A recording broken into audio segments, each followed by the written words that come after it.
नमस्ते दोस्तों।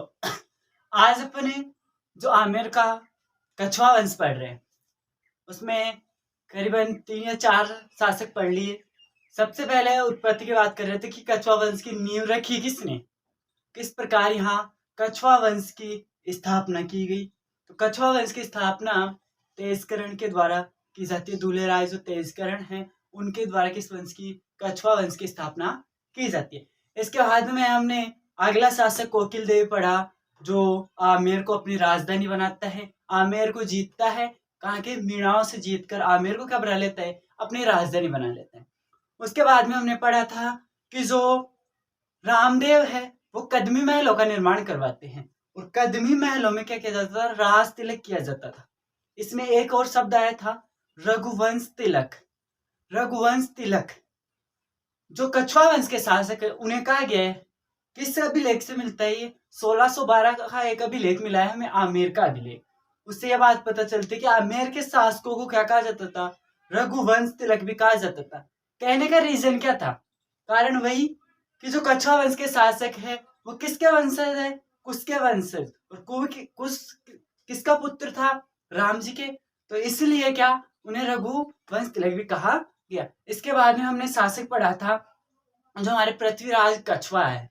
पृथ्वीराज कछवा के समय एक तो उन्होंने खानवा के युद्ध में सहयोग किया, अपने पुत्रों के मध्य 12 भागों में राज्य को बांटा, इसलिए 12 कोटड़ी के नाम से जाना गया। फिर उसके बाद में हुआ क्या, उसके बाद में इनके समय संत आए रामानंदी संप्रदाय के, जो रामानुजाचार्य है उनके द्वारा क्या स्थापना की गई थी, और उसके संत थे कृष्णदास पहाड़ी। उन्होंने क्या की, जो गलताजी है वहां क्या की, रामानुज संप्रदाय की स्थापना करता है, यानी कि प्रधान पीठ की स्थापना करता है। स्थापना संप्रदाय की पहले हो गई, प्रधान पीठ की स्थापना करता है हमारे गलता जी के अंदर। फिर उसके बाद में पढ़ा हमने भारमल।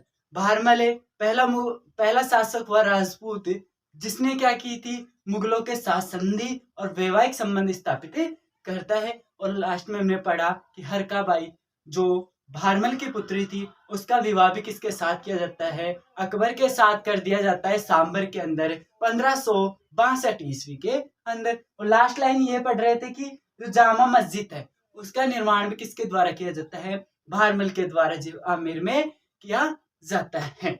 इसके बाद की बात करते हैं आगे की। आगे अगला शासक आता है भगवान दास। वेरी इंपॉर्टेंट है ये भी, भगवान दास।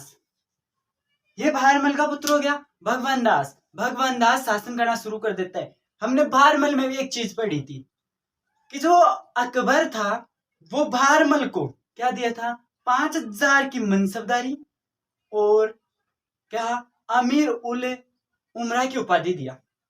सेम चीज इसे दी जाती है, 5000 की तो क्या मनसबदारी प्लस अमीर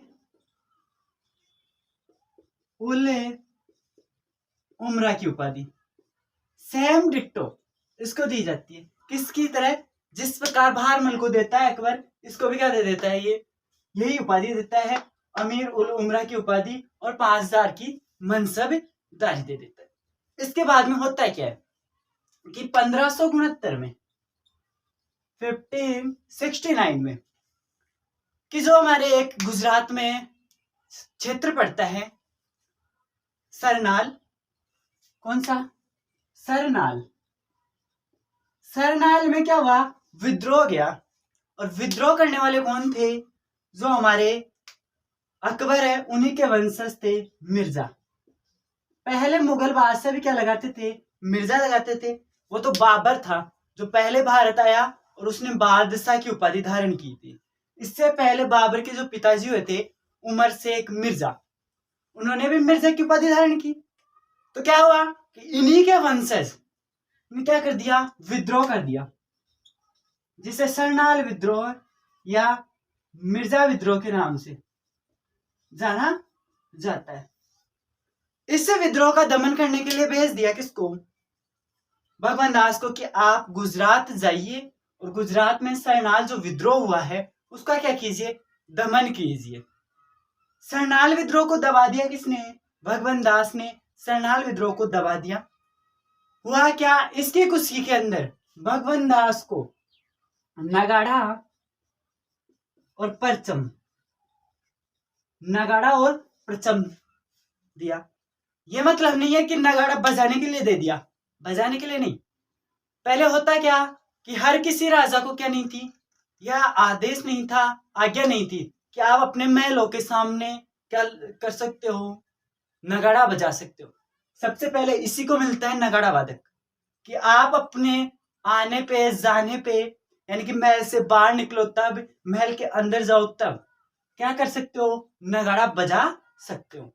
परचम यानी कि इनका ध्वज।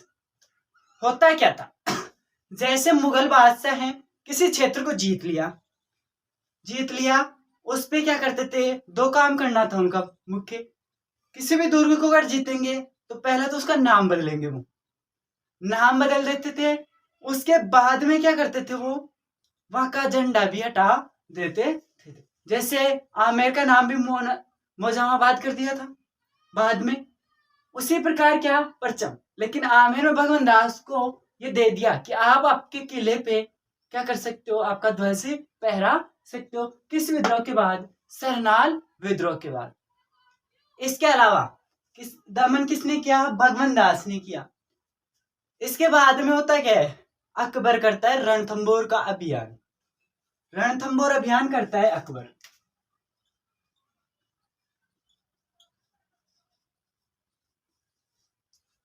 रणथंबोर अभियान शुरू कर देता है अकबर।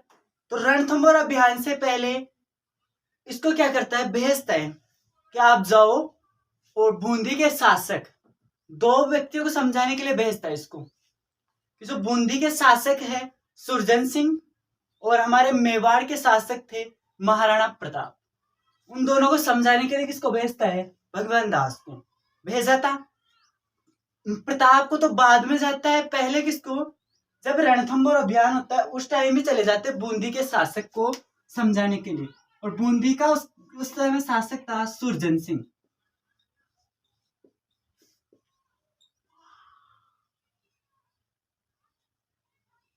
सुरजन सिंह या सर्जन सिंह, सेम बात है। सुरजन सिंह को समझाने के लिए भेज देता है किसको, बूंदी भगवान दास को। ये क्या हो जाता है, समझ जाता है, सुरजन सिंह की बात मान लेता है। कहने का मतलब है मुगलों से संधि कर लेता है कौन, सुरजन सिंह। इसके बाद में होता है अभियान रणथंबोर का अभियान समाप्त होता है। एक बात और, भगवान दास ने क्या कहा था अकबर से कि 1570 में क्या लगाओ आप, नागौर दरबार लगाओ। 1570 में क्या लगा दो, नागौर दरबार लगाओ। 1570 में एक बात हो गई कि आप नागौर क्या लगा लो, दरबार। इसके पीछे बहुत बड़ा रीजन था इन लोगों का, कि जो भी राजपूत राजा हुए वो क्या नहीं कर रहे, अधीनता स्वीकार नहीं कर रखे ना। सबको आमंत्रित करो, सबको बुलाओ यहाँ, और क्या करो, अपनी अधीनता स्वीकार करवाओ। बहुत बड़ा कारण, सभी लगभग सभी राजपूत राजाओं ने अकबर की अधीनता स्वीकार कर ली। किसमें, नागौर दरबार में, राजस्थान के। हमारे दो राजा ऐसे हुए जिन्होंने अधीनता स्वीकार नहीं की। मारवाड़ से तो था राव चंद्रसेन, सुनना बात, और मेवाड़ से था महाराणा प्रताप। इन दोनों ने क्या की, नहीं की, अधीनता स्वीकार नहीं की। मारवाड़ से राव चंद्रसेन, मेवाड़ से महाराणा प्रताप। इसमें हुआ क्या, जो मारवाड़ से राव चंद्रसेन है वो उपस्थित तो हुआ, कहा, नागौर दरबार में पहुंच तो गया, लेकिन वहां जाके देखता है कि राजपूत जो राजा है वो अपनी पगड़ी, जिसको आन बान और शान मानते हैं राजस्थान में, उसे राजस्थान की शान को, बान को, आन को मुगल दरबार में अकबर के पैरों में रख रहे हैं। तो इसको बुरा लगता है और ये क्या छोड़ के आ जाता है, दरबार छोड़ के आ जाता है। उस दरबार में रुकता ही नहीं है, रुका नहीं।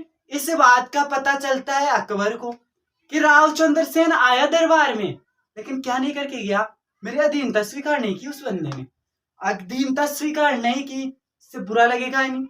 अकबर को लगा कि यार मैं इतना बड़ा सम्राट, लगभग पूरे राजस्थान के राजाओं को क्या कर लिया, अपनी खुद की अधीनता स्वीकार करवा लिया। एक रावचंद्र सेन अधीनता स्वीकार नहीं कर रहा। इसने सोचा यार कि मारवाड़ जाऊंगा तो सीधा आक्रमण करेगा, मारवाड़ नहीं जाता और बाहर निकले जाता है। महाराणा प्रताप ने तो क्या अधीनता स्वीकार ही नहीं की, ना वहां उपस्थित हुआ। इसके बाद में दूत मंडल भेजा था, किसने, महाराणा प्रताप को समझाने के लिए, जो अकबर है वो।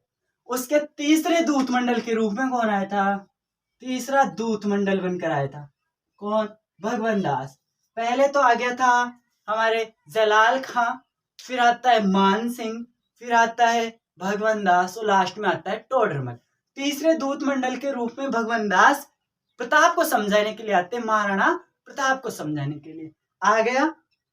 आया तो क्या नहीं समझा, माना नहीं कि हम अधीनता स्वीकार नहीं करेंगे, किसकी, अकबर की। ये तो हो गया इसका क्या, विद्रोह। इसके अलावा ये 1582 से लेके 1589 तक लगभग 7 वर्ष कहाँ रहता है, पंजाब का सूबेदार रहता है, का सूबेदार बनता है। 1582 से 89 तक 7 वर्ष तक पंजाब का इसको क्या बना दिया जाता है, सूबेदार बना दिया जाता है।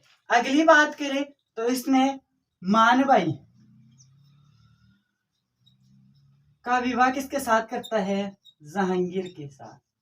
मानबाई का विवाह किसके साथ करता है, जहांगीर के साथ। जो भगवान दास की क्या है, पुत्री है मानबाई, उसका विवाह कर दिया जहांगीर के साथ। और ये मानबाई कौन, राजस्थान में आत्महत्या कर लेती है।